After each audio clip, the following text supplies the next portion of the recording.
അമലേക്കും നിങ്ങൾക്കൊക്കെ സുഖാണല്ലോ അല്ലേ? ഞാനിന്ന് ആസ്പത്രിയിൽ അഡ്മിറ്റ് ആവണമെന്ന് വിചാരിച്ചതാണ്. അപ്പൊ മിനിയാന്ന് ഞാൻ ഒരു കുട്ടിയോട് ഇത്തിരി പൈസ ചോദിച്ചിട്ടുണ്ടായിരുന്നു. അവര് തന്നിട്ടില്ല. അവര് തരാന്ന് പറഞ്ഞിട്ട് അവരൊക്കെ കിട്ടിയിട്ടില്ലാന്ന്. ഈ പണക്കാര് പിന്നെ ഈ പാവങ്ങളോട് ഭയങ്കര ഇതാണ്, വെറുപ്പാണല്ലോ. പാവങ്ങൾ ചെന്ന് ചോദിച്ചാലൊന്നും അങ്ങനെ പെട്ടെന്ന് എടുത്തു തരൂല. കാരണം എന്താ വെച്ചാല് നമ്മളൊക്കെ കൊടുക്കാൻ മാർഗം ഉണ്ടാവില്ല, കൊട്ടൂലെന്ന് വെച്ചിട്ടേ.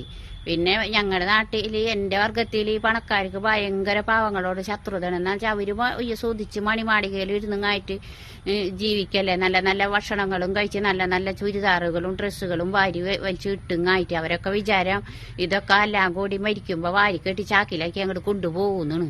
ഇന്ന് കാണുന്ന മനുഷ്യന്മാരെ നാളെ കാണില്ല. കണ്ടില്ലേ എത്ര നല്ല സിനിമാ നടന്റെ മോന് ഷാനവാസ്, നവാസ് ഇവരൊക്കെ മരിച്ച ചിന്തിക്കാൻ പോലും പറ്റണില്ല. അത് കണ്ടോടുകൂടി മനുഷ്യർക്കുള്ള വയ്യായ കൂടി. അപ്പൊ എന്റെ ചാനൽ കാണുന്നവരൊക്കെ സബ്സ്ക്രൈബ് ചെയ്യാൻ, നല്ലൊരു വീഡിയോ ഒക്കെ ആയിട്ട് ഞാൻ വരും. എന്റെ വയ്യായൊക്കെ